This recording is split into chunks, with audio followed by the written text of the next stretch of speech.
आज की क्लास में आप लोग का स्वागत है। हमने पिछले क्लास में पाठ तीन का अध्ययन किए थे। तृतीय पाठ संगणकः।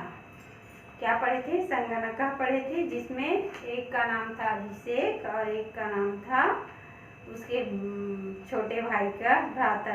दोनों में कंप्यूटर को लेकर वार्तालाप होता है और दोनों के बीच में कंप्यूटर की जानकारी अपने भैया से पूछते हैं कि कंप्यूटर हमारे जीवन में क्या महत्व है, क्या उपयोगी है, इंटरनेट के माध्यम से हम क्या कर सकते हैं। ये सब की जानकारी वह प्रश्न पूछ कर अभिषेक से करता है। हे भ्राता तय हस्ते कि मैं चित है ना। तो दोनों के बीच में वार्तालाप होते हैं। तो हम पिछले क्लास में हम इसका अनुवाद समझा दिए थे बच्चों। तो आज हम इसका प्रश्न उत्तर देखेंगे कि इसके प्रश्न उत्तर में क्या प्रश्न किया है और क्या उसका उत्तर दिया है, उसके बारे में हम जानकारी लेते हैं, उसके बारे में हम पढ़ते हैं। तो सबसे पहले प्रश्नों के उत्तर दीजिए, है ना। प्रश्नों के उत्तर दीजिए। पहला प्रश्न है संगणकस्य परिभाषा दे, है ना। संगणकस्य परिभाषा दे, कंप्यूटर की परिभाषा दीजिए है। तो उसको हम हिंदी में तो नहीं कह सकते, तो उसको हम संस्कृत में कंप्यूटर के परिभाषा देंगे। तो क्या है? विद्युत शक्ति यानी विद्युत से चलती है। कंप्यूटर जो किससे चलती है? विद्युत से चलती है। विद्युत संचालित मितम यंत्रम, है ना। विद्युत से चलने वाली यंत्र है। अनेक प्रकार के यंत्र से सर्वविधा यह अलग है जो गणना कर्तुम शक्यते, यह गणना करने में सक्षम है ना। सर्वविधा गणना कर्तुम शक्यते, यह सभी यंत्रों से बहुत जल्दी गणना करने में सक्षमता है या सक्षम है। दूसरा क्वेश्चन है मॉनिटर इति किम उच्यते। मॉनिटर इति किम उच्यते, मॉनिटर क्या करते हैं ना। मॉनिटर जो है क्या करते हैं? तो मॉनिटर कैसा रहता है? दूरदर्शन। मॉनिटर जो है कैसा रहता है? दूरदर्शन जैसा रहता है। देखने में दूरदर्शन रहता है ना, टीवी, उसी प्रकार रहता है। यस्य एक बहिःपटल वर्तते, दूरदर्शन जैसा रहता है। अस्य एक, उसके बाहरी पटल वर्तते, उसके बाहरी पटल दिखाई देते हैं। तच्च मॉनिटर इति उच्यते, इसी को मॉनिटर कहते हैं। जो बाहरी पटल दिखाई देते हैं वह दूरदर्शन जैसे दिखाई देते हैं, उसी को हम मॉनिटर कहते हैं। सीपीयू, फिर कंप्यूटर में सीपीयू का उपयोग करते हैं। हम अनुवाद करते अनुवाद को पढ़ाते मैंने समझा दिए थे कि कंप्यूटर क्या सीपीयू के माध्यम से ही कंप्यूटर की पढ़ाई किए जाते हैं। तो सीपीयू इति संगणकस्य, है ना। तो सीपीयू इतस्य का परिभाषा, सीपीयू की क्या परिभाषा है? सीपीयू की क्या परिभाषा है? सीपीयू इति संगणकस्य, है ना। सीपीयू इति संगणकस्य विषय वस्तु, वह उसकी विषय वस्तु संग्रह केंद्र भवति। सीपीयू जो है कंप्यूटर के विषय वस्तु की संग्रह केंद्र है। संग्रह केंद्र भवति, संग्रह केंद्र होती है। सीपीयू संगणकस्य मस्तिष्क भवति, सीपीयू जो है कंप्यूटर के मस्तिष्क है। उसी के सीपीयू जो है कंप्यूटर का मस्तिष्क है। सीपीयू नहीं रहेगा तो कंप्यूटर ऑन कहाँ होगा। तो सीपीयू जो है संगणकस्य कंप्यूटर मस्तिष्क भवति, वह जैसे हमारे शरीर में कोई भी काम को करने के लिए हमारे मस्तिष्क से प्रेरणा मिलती है कि हम ये काम कर ले, अभी पढ़ाई कर ले, अभी लिख ले, तो उसके माध्यम से हम अपना काम को करते हैं। उसी प्रकार कंप्यूटर का मस्तिष्क जो है सीपीयू जो है। अब चौथा क्वेश्चन है, स्कैनर किम कार्य करोती। स्कैनर रहता है जो क्या कार्य करती है, स्कैनर जो रहता है क्या कार्य करती है। तो उत्तर है स्कैनर इति संकलन सामग्री, है ना। स्कैनर जो रहता है इति संकलन सामग्री, सभी सामग्री को इकट्ठा कर यथावत प्रदत्ताति, यथावत उसको सिस्टम से प्रदत्त करती है, आगे प्रेषित करती है स्कैनर के माध्यम से। इति संकलन यानी इकट्ठा कर किए हुए सामग्री को यथावत प्रदत्ताति, प्रदान करती है।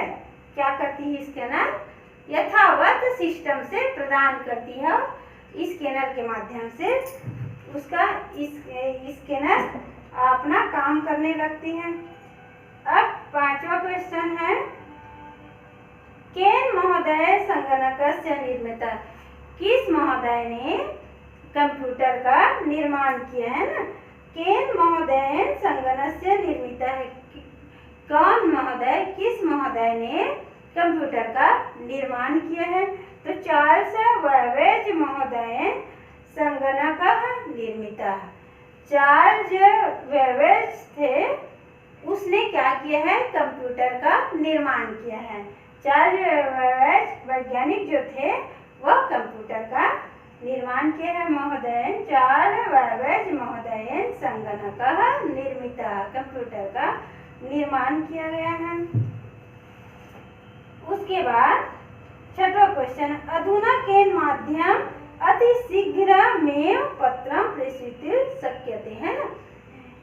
अधुना केन, इसके अधुना केन माध्यम अति शीघ्रं पत्रं प्रेषयितुं शक्यते, किस के माध्यम से अति शीघ्र पत्र भेजा जा सकता है ना। तो कंप्यूटर के माध्यम से, कंप्यूटर में क्या रहता है, इंटरनेट, है ना। तो इंटरनेट अधुना के, तो इंटरनेट के माध्यम से क्या करते हैं, अधुना इंटरनेट माध्यमेन शीघ्रमेव पत्रं प्रेषयितुं शक्यते। इंटरनेट के माध्यम से अति शीघ्र पत्र भेजे जाते हैं, क्योंकि हम यहाँ हैं और इंटरनेट के माध्यम से कहीं भी अपना रहते हैं तो इंटरनेट के माध्यम से रिजल्ट देख लेते हैं। शोक पत्र है ना, अभिनंदन पत्र है, वह इंटरनेट के माध्यम से भेजने से क्या है, अति शीघ्र पहुंच जाती है। उसके बाद है सही जोड़ी। क्या है, सही जोड़ी बनाओ। 1833 जो है क्या बना था, कंप्यूटर, है ना। तो किसने बनाया था, चार्ल्स बेबेज। 1833 जो है यहाँ पे पुस्तक में दिया है 1944, लेकिन ये गलत है बच्चों। हमने इधर पढ़े थे, जब पढ़ाए थे तो 1833 में, है ना, निर्माण हुआ है, जो चार्ल्स बेबेज ने निर्माण किया। तो 1833 के साथ चार्ल्स बेबेज को मैचिंग करना है। सर्वविधि गणना, सर्वविधि गणना यानी आप लोग जान गए कि सर्वविधि गणना सबसे अधिक गणना क्या कर सकता है, तो कंप्यूटर, है ना, कंप्यूटर कर सकता। अभिषेक किससे बात कर रहे थे, अपने भ्राता से, अपने भाई से बात कर रहे थे। इंटरनेट के माध्यम, चौथा जो है इंटरनेट के माध्यम से क्या भेज सकते हैं, अभिनंदन पत्रम। क्या भेज सकते हैं, अभिनंदन पत्रम। अब इसके बाद देखते हैं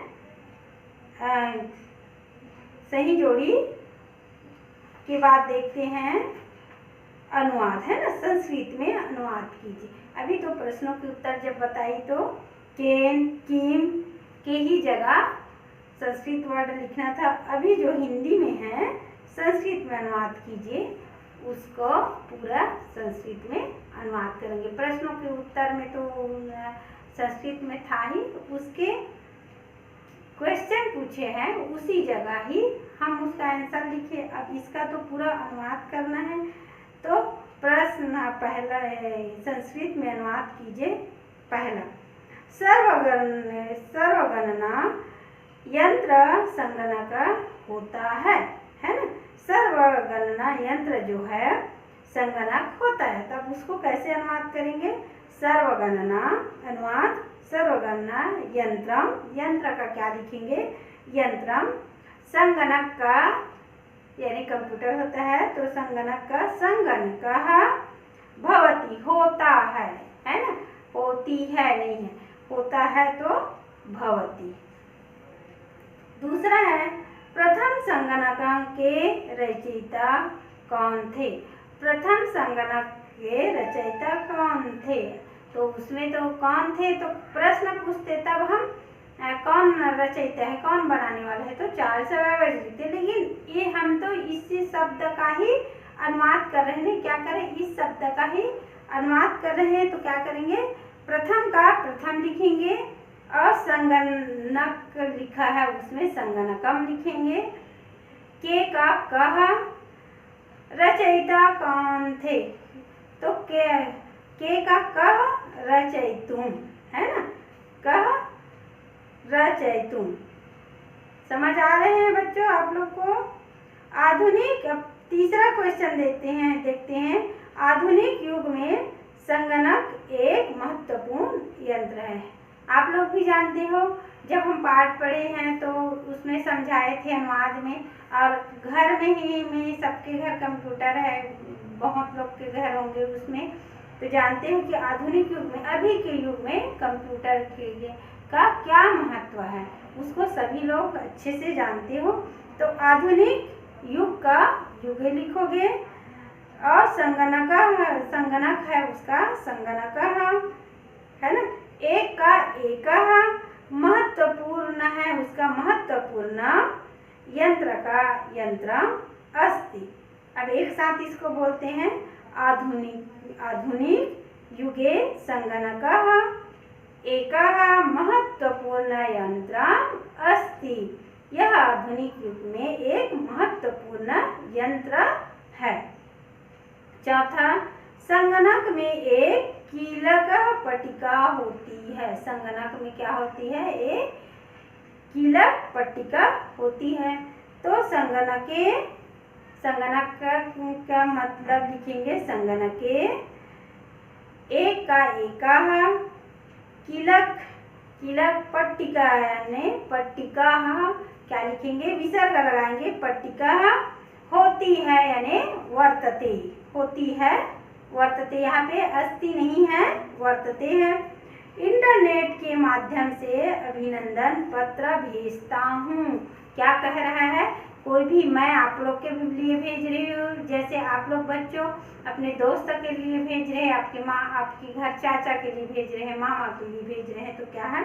इंटरनेट के माध्यम से अभिनंदन पत्र भेजता हूँ। खुद बोल रहे हैं ना, अपने आप से, अपने आप जो कर रहे हैं वो कार्य हो रहा है, तो भेजता हूँ है तो क्या होगा? इंटरनेट माध्यम अभिनंदन पत्र, इंटरनेट माध्यम अभिनंदन पत्र प्रेषयामि। इंटरनेट के माध्यम से मैं अभिनंदन पत्र भेजता हूँ। कैसे हुआ? जब लट लकार पढ़ाए थे तो क्या हुआ था?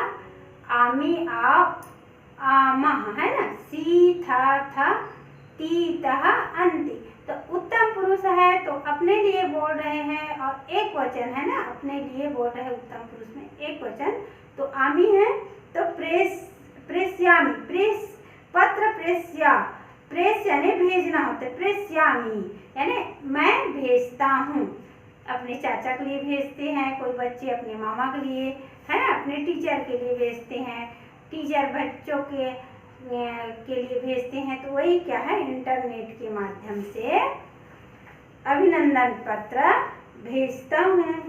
तो ये वाला तृतीय पाठ जो है संगणक आप लोग को समझ आ गया होगा, क्योंकि अनुवाद पहले बताए, उसके बाद इसका प्रश्नों का उत्तर, उसके बाद है सही जोड़ी बताई, उसके बाद संस्कृत में अनुवाद कीजिए।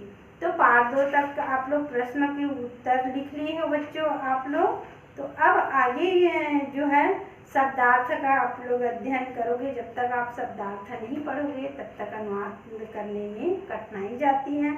तो आप लोग शब्दार्थ का अध्ययन अच्छे से करना और ये प्रश्न का उत्तर है ना, और अनुवाद, प्रश्न का उत्तर, सही जोड़ी और संस्कृत में अनुवाद, ये सभी को मैं PDF के माध्यम से भेज दूंगी। तो उसको आप लोग अपने कॉपी में नोट कीजिएगा और ग्रामर कॉपी में ग्रामर का नोट करना है, उसको कर रहे हो। अब तृतीय पाठा का जो PDF के माध्यम से भेजूंगी उसको आप नोट कर लीजिएगा साफ साफ अक्षरों में।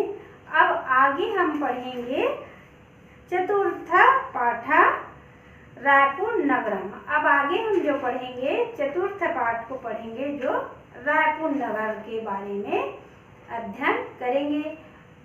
और आज की क्लास बच्चों यहीं समाप्त होती है। अब फिर जब मिलेंगे तब हम चतुर्थ पाठ का अध्ययन करेंगे। तो आप लोग जब आगे की क्लास में आओगे तो चतुर्था पाठा है रायपुर नगरम, उसका शब्दार्थ पढ़ के आइएगा, समझ के आइएगा और फिर आगे की क्लास में फिर मिलते हैं।